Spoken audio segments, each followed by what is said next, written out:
우리 교회는 말씀과 기도를 중요하게 생각을 해서 매년 매주 말씀 그리고 기도를 하기 위한 모임을 만들었었습니다.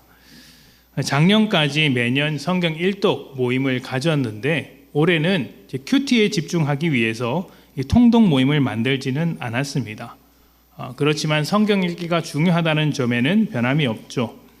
여러분도 이러한 점을 기억하면서 꾸준히 성경을 읽으셔야 합니다. 성경을 읽고 계시겠죠? 아멘. 자, 성경을 읽는 습관은 이제 굉장히 중요합니다.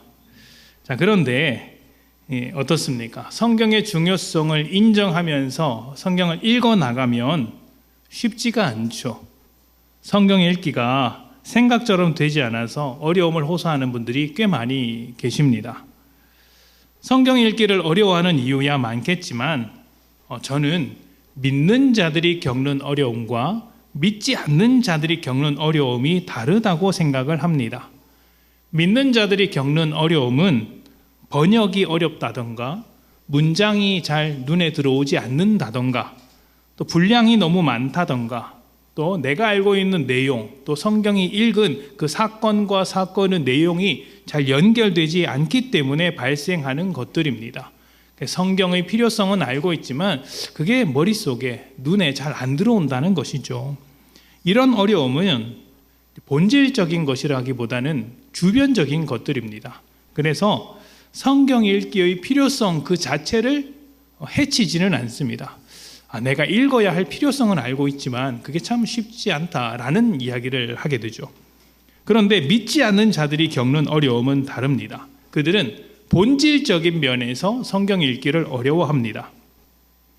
첫째는 하나님께서 살아계신 창조주라는 사실에 대하여 어려움을 느낍니다. 성경은 하나님에 관한 책인데 이 하나님의 존재에 대한 의구심을 가지고 있으니 성경의 필요성에 대해서도 의구심을 갖는 것이죠. 둘째는 하나님께서 인간으로 오셔서 우리를 위해 죽으시고 부활하셨다는 그 사실에 대하여 어려움을 느낍니다. 그래, 하나님이 있다고 치자. 그런데 그가 인간이 되어서 죽었다가 다시 살아났다는 그 사실을 나는 받아들일 수 없다. 그래서 성경 연구를 아무리 많이 했을지라도 어느 순간에 가면 한계에 부딪히게 됩니다. 그리고 결국에는 성경 읽기를 거절하고 성경 그 자체를 폐기하자. 나는 이해할 수 없고 이거는 불가능한 이야기들로만 가득 차 있다. 성경은 폐기해야 된다라고 주장하는 사람들도 등장하게 되죠.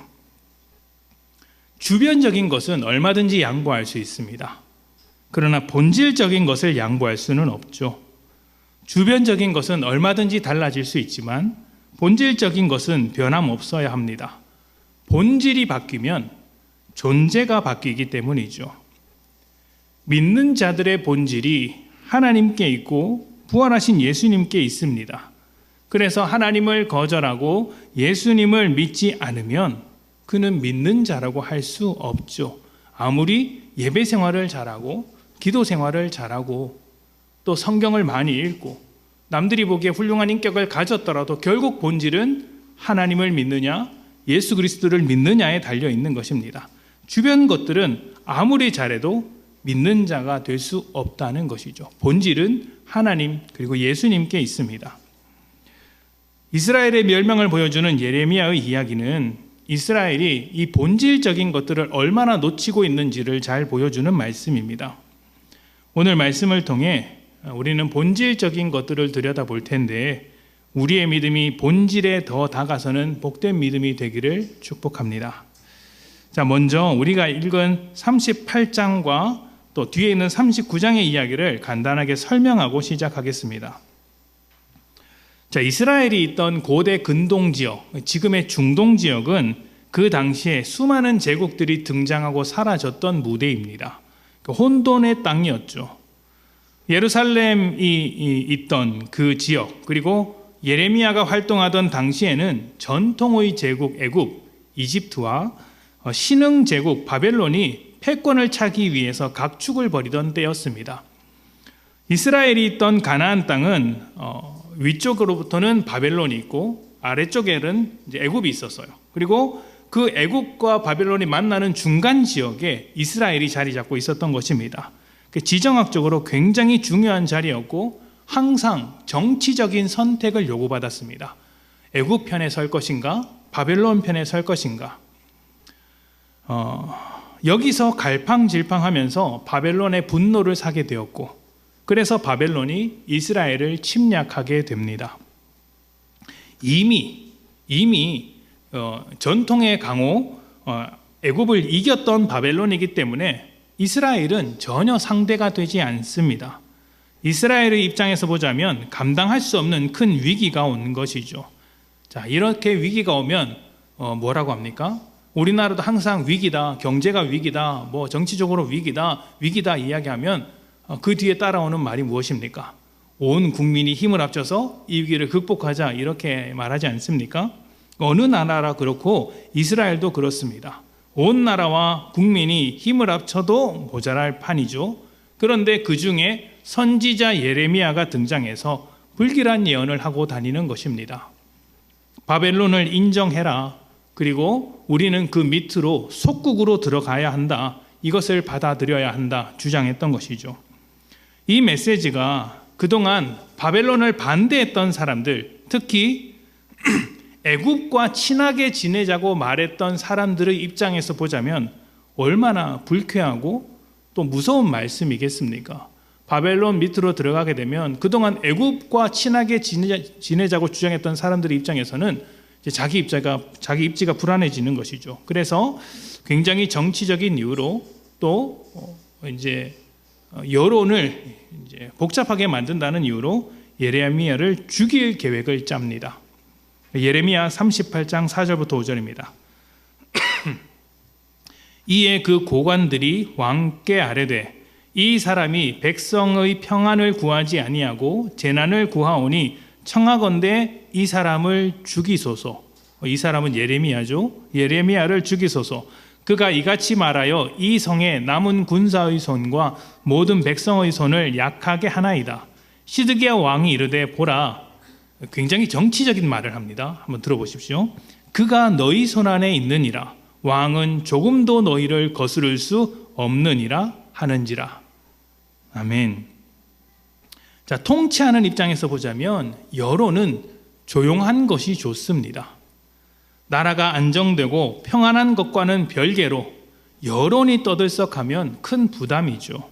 그런데 예레미야의 메시지는 백성들의 마음을 불안하게 만들었고 여론이 흔들리게 만들었던 것입니다. 가는 곳마다 왕 앞에서나 신하들 앞에서나 백성들 앞에서나 똑같은 메시지를 정했죠. 나라가 망한다. 이대로 하다간 큰일 난다. 우리는 하나님의 심판을 받게 될 것이다. 바벨론이 포로가 될 것이고 나라는 망하게 될 것이다. 이런 메시지를 누가 좋아하겠습니까? 그래서 죽이려고 했고 시드기야 왕은 어쩔 수 없다라는 애매한 입장을 취하면서 찬성을 합니다. 내가 너희의 의견을 어떻게 거절할 수 있겠느냐. 너희가 원하는 대로 해라. 이렇게 이야기를 한 것이죠. 그래서 예레미야가 물 없는 깊은 웅덩이에 갇히게 됩니다. 물이 없는 곳에 갇히게 되면 무엇을 먹고 살겠습니까? 아무도 돌아봐 주지 않죠. 그래서 거기서 죽기 직전까지 갑니다. 세상 모두가 반대하는 말씀을 홀로 전한다는 것이 이렇게 어려운 일이죠. 세상 가운데서 복음을 들고 살아가는 것이 어렵죠. 이렇게 예레미야에게 큰 어려움이 찾아오고 죽기 직전까지 갔을 때 구스 사람, 그러니까 이방인이죠. 이스라엘 사람이 아니라 이방인 에벳 멜렉이라는 사람이 왕에게 예레미야가 저렇게 당하는 것은 억울한 일이다라고 호소하면서 구출하게 됩니다. 그리고 나서 오늘 말씀이 이어지는 거예요. 자, 오늘 말씀에는 시드기야가 예레미야를 몰래 불러다가 이야기를 나누는 장면입니다. 앞에서는 고관들의 눈치를 보면서 정치적인 입장을 이제 고려했다면 이제 예레미야를 몰래 불러서 사람들 몰래 불러서 이야기를 나누죠. 시드기야 왕도 예레미야가 무슨 말을 할지는 알고 있었습니다. 그렇지만 혹시나 하는 마음에 다시 한번 하나님의 말씀을 듣고자 했던 것이죠. 그런데 이 사건을 예레미야 입장에서 한번 봅시다. 자기를 죽이려고 했던 왕에게 똑같은 메시지를 전하는 것이 두려운 일 아니겠습니까? 또 말을 똑같이 했다가 이제 진짜 죽으면 어떻게 합니까? 충분히 두려워할 만하죠. 그래도 예레미야는 하나님의 말씀을 있는 그대로 전하게 됩니다. 자, 17절부터 18절입니다. 앞에 있는 말씀은 당신 나 죽일 거잖아, 안 죽이겠다, 이런 걸 이제 이야기하는 장면이고, 이제 본격적으로 하나님의 말씀을 전하는데 17절과 18절입니다. 예레미야가 시드기야에게 이르되 만군의 하나님이신 이스라엘의 하나님 여호와께서 이와 같이 말씀하시되 내가 만일 바벨론의 왕의 고관들에게 항복하면 내 생명이 살겠고 이 성이 불사람을 당하지 아니하겠고 너와 내 가족이 살려니와 내가 만일 나가서 바벨론의 왕의 고관들에게 항복하지 아니하면 이 성이 갈대아인의 손에 넘어가리니 그들이 이 성을 불살할 것이요 너는 그들의 손을 벗어나지 못하리라 하셨나이다. 아멘.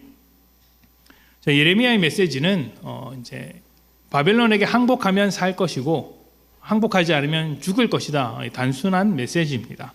자, 그런데 여기서 주목해야 될 단어가 하나 나옵니다.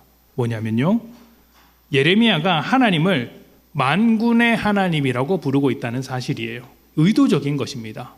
왜냐하면 지금 전쟁 상황이잖아요. 지금 이스라엘은 바벨론의 침략 가운데서 큰 위기를 겪고 있는 중입니다.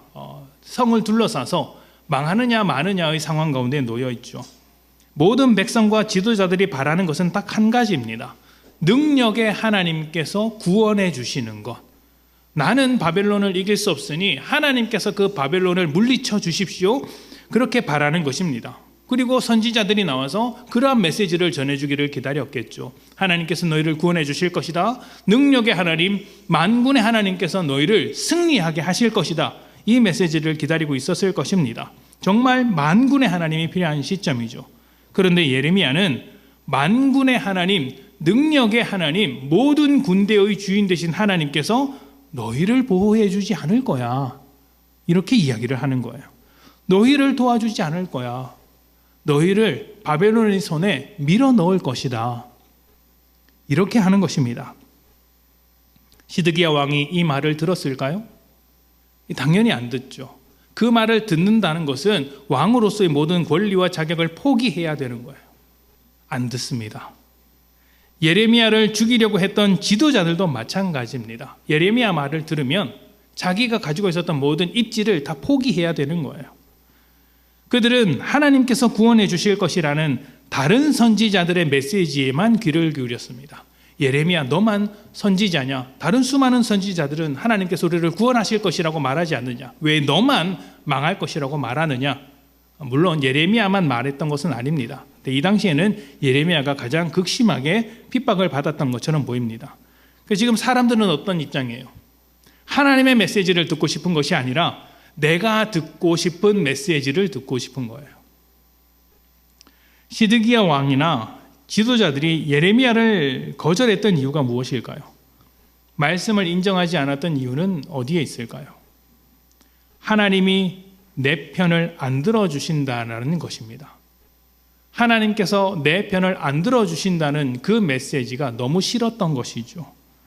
내가 소망하는 것이 있고 내가 납득할 만한 정답이 있습니다. 또 그것을 이루어내기에 합당한 나만의 방법이 있습니다. 그래, 일을 처리하려면 이렇게 해야지.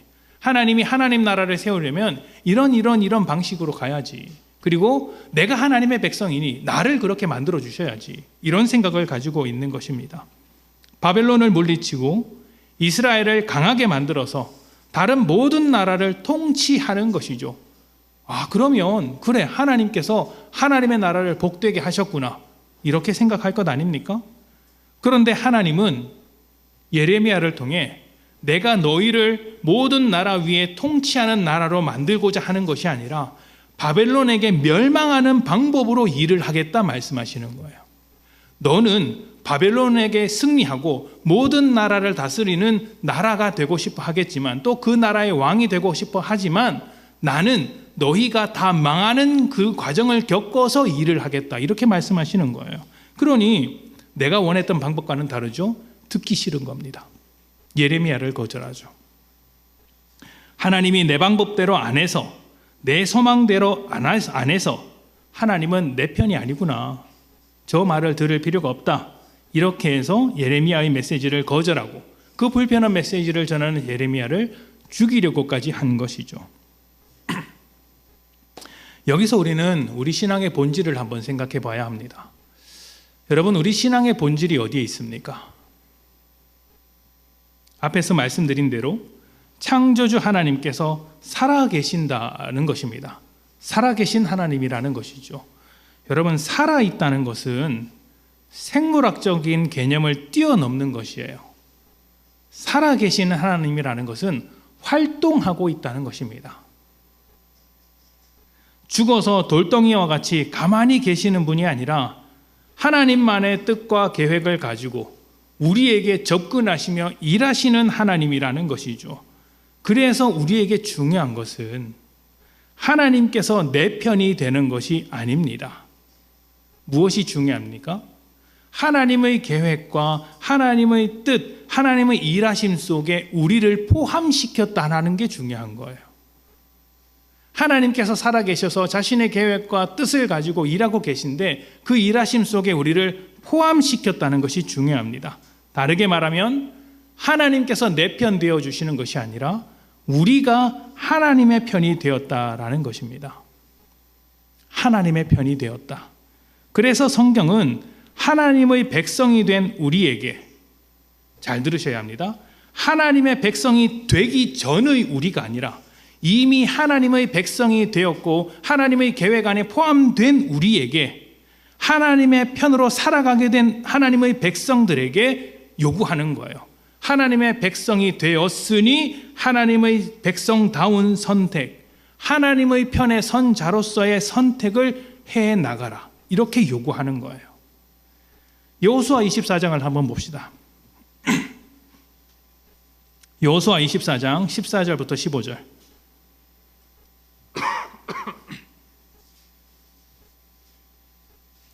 여호수아 24장 14절부터 15절 우리 같이 읽어보겠습니다. 자, 시작. 그러므로 온전함과 진실함으로 그를 섬기라. 너희의 조상들이 강 저쪽과 애굽에서 섬기던 신들을 치워버리고 여호와만 섬기라. 만일 여호와를 섬기는 것이 너희에게 좋지 않게 보이거든, 또는 너희가 거주하는 땅에 있는 아모리 족속의 신들이든지 너희가 섬길 자를 오늘 택하라. 오직 나와 내 집은 여호와를 섬기겠노라 하니. 아멘. 자, 이 말씀이 그동안 이제 하나님께서 이 말씀은 그 이제 여호수아 마지막 장면에서 등장하는 말씀인데, 앞에서 그동안 하나님께서 이스라엘 백성에게 어떻게 행하셨는지를 쭉 아주 길게 설명을 합니다. 이 모든 일을 다 설명한 뒤에, 그러니까 이스라엘 사람들이 이스라엘 자신들을 위해 하신 하나님의 약속, 하나님께서 그 자신의 약속을 다 지키신 하나님을 충분히 경험한 뒤에, 이스라엘 백성을 위해 일해 주신 하나님을 충분히 경험한 뒤에, 설명을 드린 뒤에 마지막에 남긴 이야기라는 것이죠. 이미 하나님의 선택 안에 들어와서, 하나님의 계획 안에 들어와서 하나님의 백성이 된 자들에게 요구를 합니다. 너희가 섬길 자를 오늘 택하라. 너희가 저쪽에 있는 신들, 애굽에 있을 때 섬겼던 신이나 아모리 족속의 신들이 좋게 보이면 그들을 선택해라. 그런데 하나님이 좋다고 생각한다면 하나님을 선택해라. 이렇게 하는 것이죠. 이 말씀이 참 놀라운 거예요. 그러니까 우상이 있고 하나님이 있다. 좋은 것을 선택해라. 선택하면 그때부터 너는 하나님의 백성이다가 아니라 이미 하나님의 백성이에요. 근데 이미 하나님의 백성이 된 자들에게 무엇을 요구합니까? 우상을 선택하든지 하나님을 선택하든지 결정해라. 이것은 은혜의 원리입니다. 참 놀라운 것이죠. 하나님을 선택하면 하나님의 백성이 될 수 있는 자격을 주겠다가 아니라, 하나님을 선택하면 그때부터 하나님의 백성이다가 아니라, 하나님께서 너희를 선택하셔서 하나님의 하나님 되심을 보여주셨다. 우리보다 앞서 나가 홍해를 가르셨고 광야에서 인도하셨으며 약속한 가나안 땅을 보여주셨다. 너희의 적들을 물리치셨고 지금까지 신실하게 너희를 인도하시고 보호해 주셨다. 하나님이 하나님으로서의 역할을 다 하셨다. 너희는 이제 하나님의 백성이다. 하나님께서 너희를 선택하셔서 이렇게까지 하셨다. 그러니 어떻게 하라는 겁니까? 이제 너희도 하나님을 선택하라. 이렇게 요구하는 거예요. 이것이 놀라운 점은 하나님의 선택에는 후회가 없다는 것입니다. 로마서에서 그 말씀이 나오죠. 하나님의 은사와 선택에는 후회하심이 없다. 후회가 없다는 것은 하나님께서 선택하신 우리가 하나님을 선택하지 않을지라도 하나님은 우리를 버리지 않는다는 뜻입니다. 왜냐하면 하나님께서 우리를 선택하신 이유가 우리에게 있는 것이 아니기 때문이에요. 하나님께서 이유가 되셔서 우리를 선택해 주셨기 때문입니다. 다시 말하면 이런 것입니다. 자녀가 부모를 선택한 것이 아니죠. 부모가 서로 사랑해서 부부가 되고 그래서 자녀를 낳은 것입니다. 그런 것처럼 우리가 하나님을 선택한 것이 아니라 하나님의 사랑과 긍휼이 우리를 하나님 백성 되도록 했기 때문에 이 관계는 우리의 선택에 의해서 깨어지지 않는다라는 거예요. 그러면 우리는 왜 하나님을 선택해야 합니까? 하나님을 선택하는 삶이 우상을 선택하는 삶보다 훨씬 더 복되기 때문이죠. 하나님께서 그것을 광야 가운데서 계속해서 보여주신 거예요.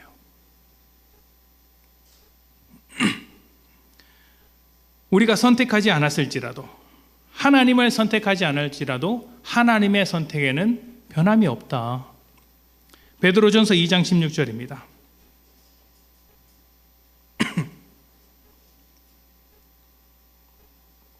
우리 다 같이 읽어보겠습니다. 시작. 너희에는 자유가 있으나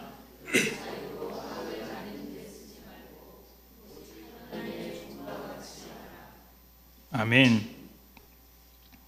기독교 최고의 가치는 사랑이라고 알려져 있습니다. 하나님의 활동을 사랑이라는 단어로 설명한 것입니다. 네, 그 당시에 바울이 사랑이라는 단어를 썼을 때 수많은 사랑의 단어가 있었지만 아가페라는 잘 사용하지 않은 단어를 일부러 골라서 썼습니다. 왜냐하면 세상 사람들이 알고 있는 그런 개념이 들어가지 않도록 성경에서 말하는 사랑을 넣고 싶어서 아가페라는 단어를 사용한 거예요. 그래서 세상이 말하는 사랑으로서 성경을 설명하는 게 아니라 성경이 말하고 있는 사랑으로서 우리가 설명되어야 하는 거예요. 자, 그런데 이 사랑만이 있는 것이 아니라는 것을 이해해야 합니다. 기독교 최고의 가치는 사랑인데 사랑만 있는 것은 아니에요. 자유도 있습니다. 자유도 기독교가 말하고 있는 아주 중요한 가치 중에 하나입니다. 왜냐하면 하나님께서 우리를 자유케 하셨기 때문이에요. 어느 정도의 자유냐면 우리가 하나님을 선택할 수 있는 자유입니다. 선택할 수도 있고 선택하지 않을 수도 있는 자유라는 것이죠. 그러니까 하나님께서 모든 세상의 창조주이자 우리의 주인이신데 언제나 무엇 당하기를 원하세요? 우리에게 선택당하기를 원하고 계시다는 거예요. 그러니까 선악과를 먹을 때도 아담과 하와가 하나님의 뜻을 선택해 주기를 기다리셨지 강제하지 않으셨어요. 지금까지 그렇습니다. 하나님은 우리에게 선택당하기를 원하시고 계세요. 하나님께서 우리를 자유케 하셨기 때문이죠. 우리는 하나님께서 우리를 선택하셨음에도 불구하고 하나님을 선택하지 않을 자유를 가지고 있습니다. 이런 일이 어떻게 가능할까요? 우리는 다 내 마음대로 하고 싶은 사람들 아닙니까? 나도 내 마음대로 하고 싶고 다른 사람도 내 마음대로 하고 싶습니다. 세상 만사 모든 일이 내 마음대로 되었으면 하는 사람들이죠. 그래서 아마 그렇게 할 수 있는 능력이 있다면 진작에 그렇게 했을 것입니다. 보기 싫은 사람 떠나보내고 이제 다 내 말 잘 듣게 하고 내 기분에 맞춰서 살았으면 좋겠다. 실제로 여러분이 할 수 있는 모든 능력을 가지고 그렇게 하고 있지 않습니까? 모든 능력을 다해서 어떻게 합니까? 바가지를 긁고 이제 싸움을 하고 그렇게 하죠. 저희 집만 그러나 봅니다. 자, 그런데 하나님은 그렇게 하지 않으세요. 우리를 자기 마음대로 하지 않고 우리의 선택에 맡기신 거예요. 하나님이. 놀라운 자유죠. 이것이 어떻게 가능한 일일까요? 하나님은 우리를 종으로 부르시지 않고 친구로 부르셨기 때문입니다. 종은 자유가 없습니다. 시키는 대로 하는 사람들이죠. 근데 친구는 다릅니다. 친구는 마음과 뜻을 같이 해야 친구가 됩니다. 강제로 친구가 될 수 있는 방법은 없습니다. 여러분은 강제로 친구를 만드는 법을 알고 있습니까? 최근에 이제 돈이면 다 되는 세상이라고 해서 사랑도 돈으로 사고 친구도 돈으로 사고 행복도 돈으로 산다, 이런 이야기를 심심치 않게 합니다. 그런데 여러분, 정말 여러분은 돈으로 친구를 살 수 있다고 생각하십니까? 돈 보고 온 사람을 친구로 받아들일 수 있겠어요? 그 사람 앞에서 흉금을 다 털어놓고 이야기 나눌 수 있겠어요? 나를 재밌게 웃기게 만들어줄 수는 있겠죠. 친구가 되는 건 다릅니다. 돈 보고 온 사람들이 제일 무섭지 않습니까? 깊은 관계가 되는 것은 중간에 뭐가 껴들면 안 됩니다. 인격 대 인격으로 만나야 하죠. 돈이든 직업이든 뭐라도 하나 껴있으면 동등한 관계가 될 수 없습니다. 돈을 주고받는 관계라면 주는 사람은 주인이고 받는 사람은 종이 됩니다.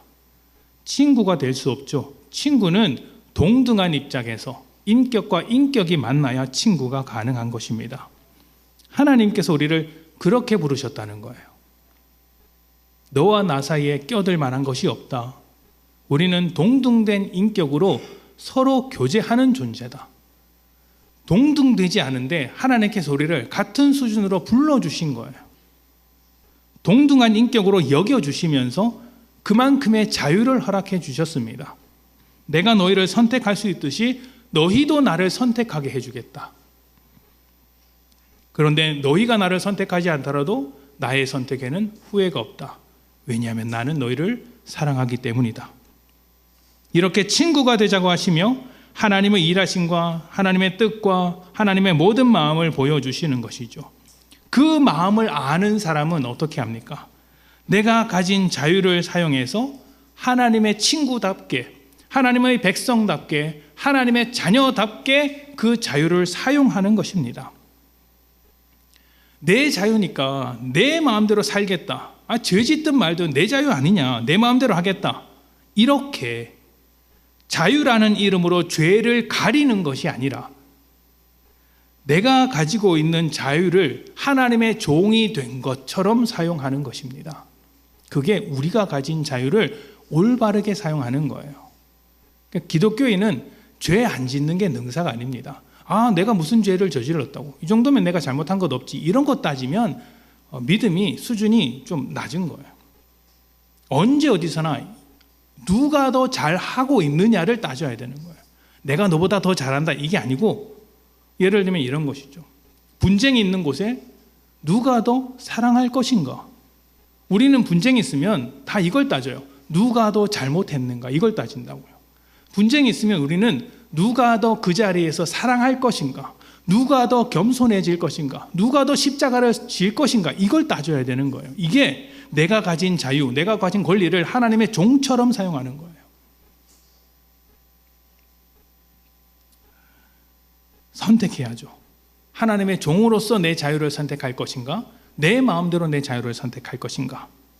선택해야 하는데 이 선택을 하나님께서 강제로 시키지 않았다는 거예요.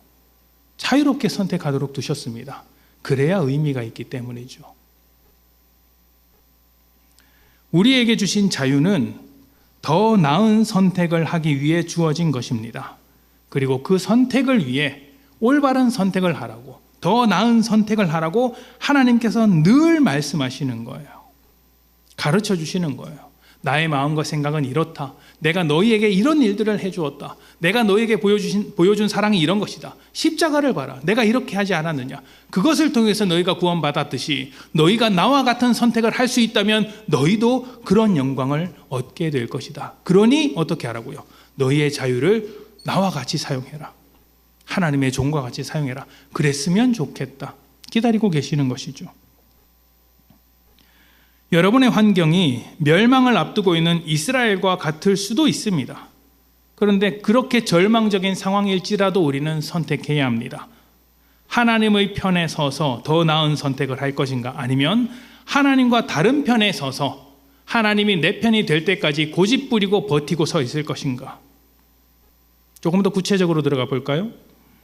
하나님 편에 서서 살아간다는 것은 내가 기대했던 것, 내가 소망했던 것과 다르게 흘러가는 인생일지라도 그 자리에서 그 순간 하나님의 편이 되고자 하는 것입니다. 예를 들면 이런 것이죠. 안 좋은 상황이 생겼습니다. 이럴 때 하나님께서 내 편이 되기를 바라는 사람은 기도를 해도 상황을 바꿔 주십시오, 상황을 해결해 주십시오, 이렇게 기도합니다. 이렇게 기도하는 사람은 항상 억울해요. 하나님, 이 상황이 왜 나에게만 찾아왔습니까? 나는 억울합니다. 나는 문제가 없습니다. 상황이 문제입니다. 그러니 이 상황을 빨리 바꿔주십시오. 하나님은 왜 안 바꿔주십니까? 내가 이렇게까지 하나님께 충성을 했는데 하나님 뭐하고 계십니까? 이렇게 기도합니다. 물론 이렇게 기도하는 것이 안 하는 것보다 100번 1000번 낫습니다. 이렇게 해야 합니다. 그런데 우리는 더 나은 선택을 해야 하는 사람이죠. 하나님의 편이 되고자 하는 사람은 이렇게 절망적인 상황으로 인도하신 하나님의 뜻을 먼저 구합니다. 하나님, 이 상황이 감당하기 너무 어렵습니다. 힘이 듭니다. 그렇지만 하나님의 뜻이 있음을 믿습니다. 그 뜻을 이해하고 이루어 갈 수 있도록 나에게 지혜를 주십시오. 내가 더 채워져야 합니다. 지혜를 주십시오. 이렇게 기도를 합니다. 그렇게 되면 때로는 나 자신의 부족함과 연약함, 나 자신의 죄를 발견할 때도 있고, 때로는 나는 어려워도 다른 사람에게 소망이 되어줄 때도 있습니다. 같은 상황을 살아가더라도 하나님의 편에 선 자와 그렇지 않은 자의 무게감은 감히 비교할 수 없는 것이에요. 선택은 참 중요하죠.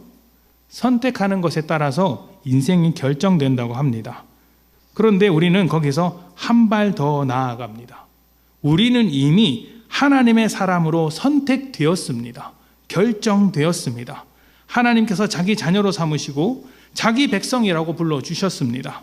그리고 우리의 신분과 자격에 걸맞는 선택을 요구하시는 거예요. 자유롭게 하되 더 나은 방향으로 선택을 해라. 하나님의 뜻을 따라 하나님의 종과 같이 선택을 하되 너는 종이 아니니 너의 자유대로 선택을 해라. 그러나 그 선택 끝에 나의 영광을 바라볼 수 있었으면 좋겠다라고 이야기하시는 거예요.